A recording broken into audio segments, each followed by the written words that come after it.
नमस्कार, आप देख रहे हैं हरियाणा तक और मैं हूं आशीष शर्मा। आज चाय पे चर्चा के साथ हमारे साथ हरियाणा के कृषि मंत्री चौधरी कंवरपाल गुर्जर जी मौजूद हैं। सर, आपका बहुत बहुत स्वागत है। सर, पिछले कार्यकाल में भारतीय जनता पार्टी की तरफ से क्या क्या प्रमुख काम करवाए गए हैं जो आप जनता को बताना चाहेंगे? देखिए, काफ़ी बड़े काम हैं अगर हम सारे सारे बताने शुरू करें, लेकिन मैं जल्दी जल्दी में जितने आपको बता सकता हूँ, जितना चैनल आपका दिखा सकता है। जैसे यहाँ मेडिकल कॉलेज है, लगभग 1100 करोड़ रुपये से मेडिकल कॉलेज बनने लग गया। फिर ऐसे ही जगाधरी में हॉस्पिटल है, 100 बेड का था, 200 को बना। ऐसे ही छछरौली में 6 बेड का था, वो अब 30 बेड का है। ऐसे ही प्रतापनगर में जो पहले 6 बेड का था, वो 30 बेड का है। ऐसे ही कोर्ट में जहाँ डिस्पेंसरी थी, आज वहाँ हॉस्पिटल है। ऐसे ही खदरी में जहाँ पहले डिस्पेंसरी थी, वहाँ आज हॉस्पिटल है। ऐसे ही कॉलेज, अगर आप पूरे ज़िले के भी देखेंगे तो ज़िले में कॉलेजों की संख्या भी काफ़ी बड़ी है। पहले एक सरकारी कॉलेज होता था, आज 5 सरकारी कॉलेज हैं। और मेरे हल्के में जहाँ छछरौली में एक छोटा सा कॉलेज था, अब उससे 3 गुना बड़ी बिल्डिंग बनी और 1900 बच्चे वहाँ शिक्षा ग्रहण कर रहे हैं। ऐसे ही फिर प्रतापनगर में भी हमने कॉलेज बनाया। इसी प्रकार पहले 2 ITI होती थी, अब सब जगह ITI हैं। लगभग 5 ITI खुली, जिनमें से 2 ITI मेरे हल्के में है। एक छछरौली में ITI खुली और एक प्रतापनगर में ITI खुली। इसी प्रकार से हमारे यहाँ प्रतापनगर में कोई बस स्टैंड नहीं था, वहाँ पे बस स्टैंड बना। इसी प्रकार बिजली की जो किल्लत रहती थी, उसके लिए बिजली के जो पावर हाउस बने, वो हमारा एक तारपुर में पावर हाउस बना और एक फिर इस्माइलपुर में पावर हाउस बना। इसी प्रकार से ज़रूरत थी कि भाई हल्के में नए ब्लॉक की जरूरत थी, तो खिदराबाद ब्लॉक भी बना, खिदराबाद सब तहसील भी बनी और खिदराबाद बिजली बोर्ड का सब डिवीजन बना, वहाँ स्टू बैठना शुरू हो गया, तो वो भी बना। तो ये सारे इस प्रकार के काम, और जो छछरौली है वो सब डिवीजन बन गया। तो ये सारे जो इस प्रकार के काम। फिर पुल बनाने की बात है, हमारे यहाँ क्योंकि पहाड़ी एरिया है, जैसे कोटड़ा कान सिंह है, वहाँ पुल की बहुत ज़रूरत थी, वहाँ पुल बना। फिर उसके बाद अगर कोट से माणकपुर की तरफ जाएँ तो अर्जुन माजरा में वहाँ पे पुल बना।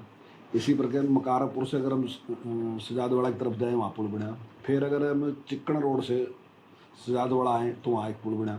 इसी प्रकार से जो नवाजपर है, वहाँ पे 2 पुल बने।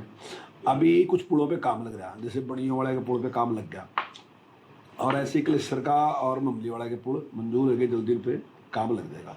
ऐसे ही जब हम लिद्दी की साइड से इधर छछरौली आते हैं तो साफ का एक रास्ता है, वहाँ हम सड़क बनवा रहे हैं। सड़क बनने लगी, पहले वो जंगल की वजह से उसका काम रुक गया था, हालांकि उसका पुल बढ़ गया था, पुलिया बन गई थी, सारा काम हो गया था, लेकिन सड़क में इसलिए रोक लग गई थी क्योंकि वो फॉरेस्ट के अंदर से जा रही थी। तो अब हमने उसकी सारी परमिशन ले ली, ठेका गया उसका, पुल का काम जल्दी चलने वाला है। तो ये सारे के सारे काम इस प्रकार के हैं। जैसे शहर में है, अभी आपने देखा होगा यहाँ कुंडी तालाब है, कितनी बुरी गंदगियाँ होती थी, हमने वहाँ एक अच्छा पार्क बनाने का काम किया।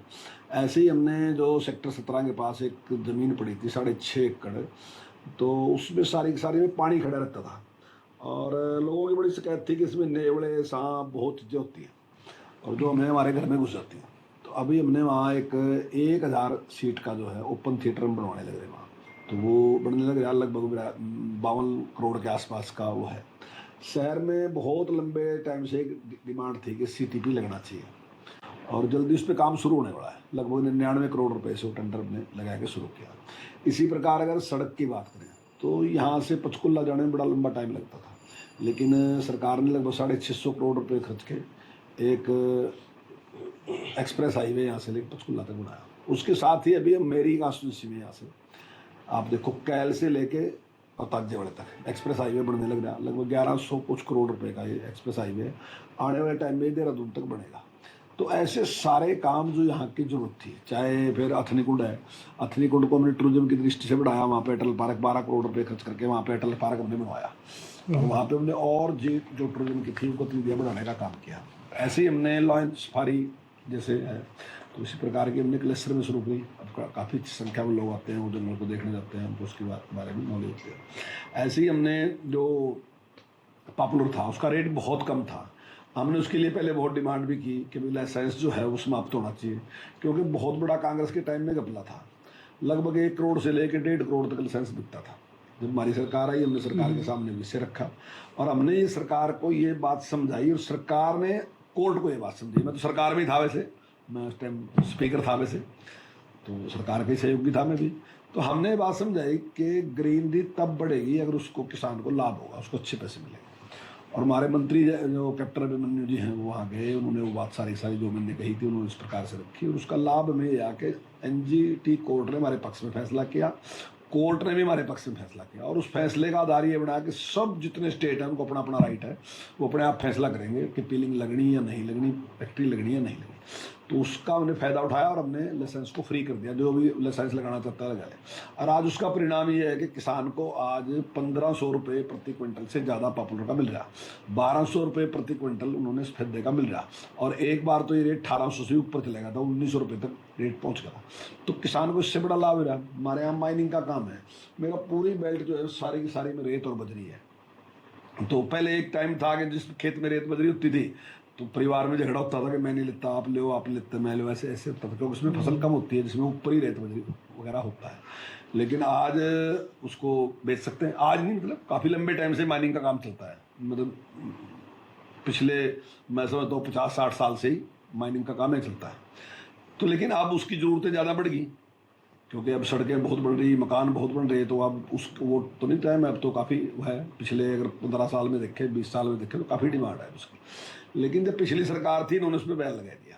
कारण ये था, जो लोग कहते हैं कारण ये था कि राजस्थान के जो ठेके थे वो जो इनके चेते लोग थे कांग्रेस के, उन्होंने ठेके ले लिए थे, तो उनको लाभ पहुँचाने के लिए उन्होंने यहाँ पे माइनिंग पे बैन कर दिया था। कोई कारण था, जो माइनिंग डिपार्टमेंट था, जो पॉल्यूशन डिपार्टमेंट था, उसने इनकार कर दिया कि हम इस पर सील नहीं लगा सकते, रोक नहीं लगा सकते, नियम अनुसार ये गलत है। लेकिन क्योंकि सरकार का दबाव था इसलिए उस पर सील लगा दी, और यहाँ के सारे उद्योग को तबाह कर दिया पूरी तरीके से। मतलब आज माइनिंग से कम मेरे इलाके के 10,000 लोग उसमें काम करने वाले हैं, कोई मजदूर है, कोई कुछ है, कोई कुछ है। तो हम आए और हमने उसमें पूरा प्रयास किया, और प्रयास करके हमने उसको खुलवाने का काम किया, जिससे लोगों को रोजगार बढ़ा।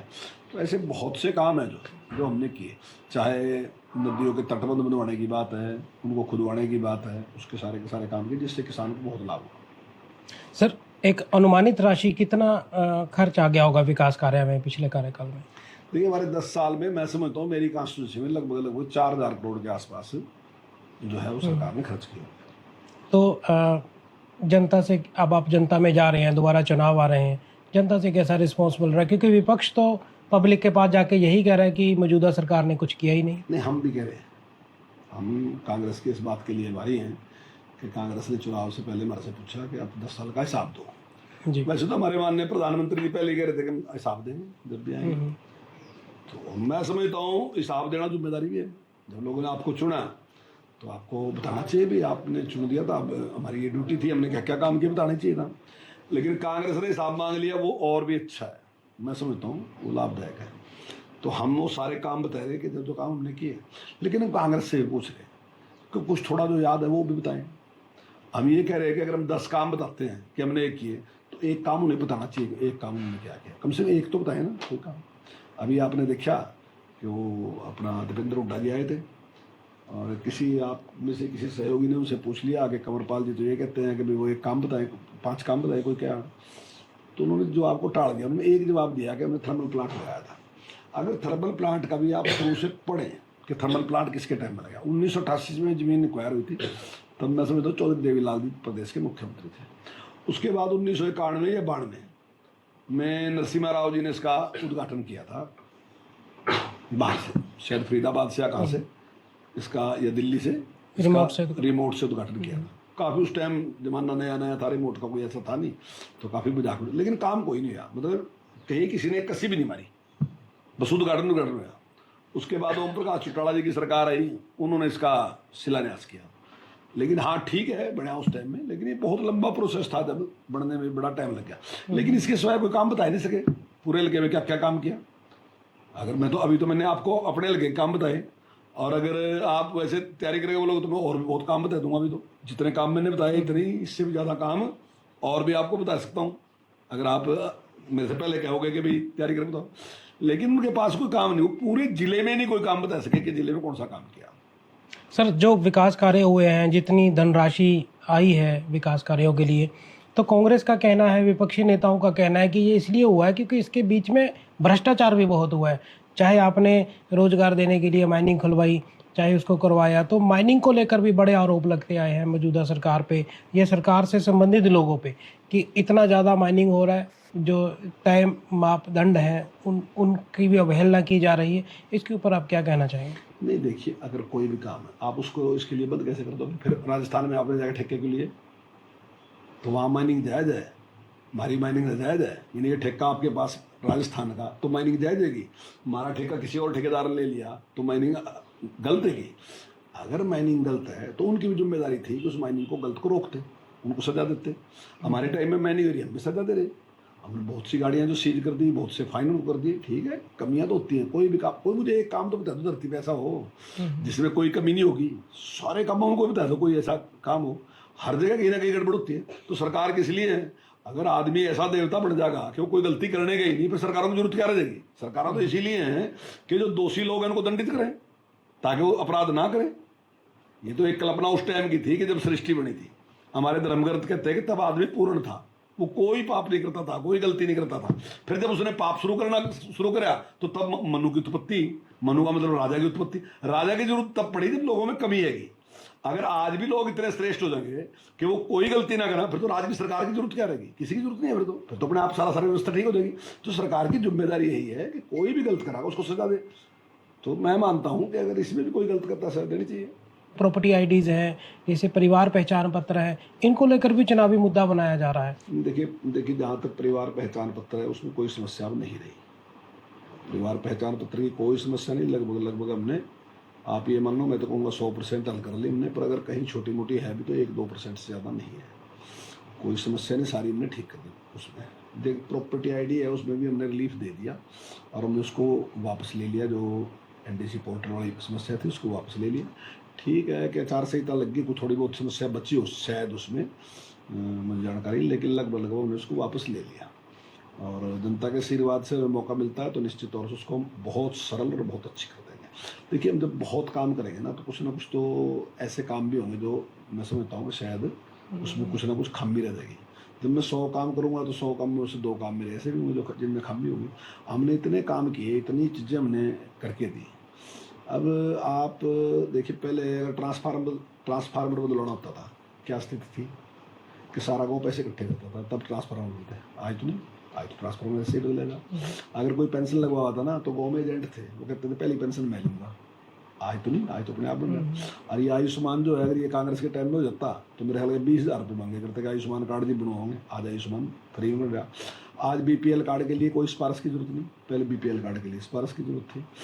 शहर में जो लोग कनेक्शन लेते हैं तो उनका एक रेट था कि 1 किलोवाट के ऊपर 1,000 रुपये। अगर 50 किलोवाट के आप फैक्ट्री में आपको जरूरत है बिजली की तो 50,000 रुपये निस्बत है। 100 किलोवाट की जरूरत है तो 1,00,000 रुपये निस्बत है।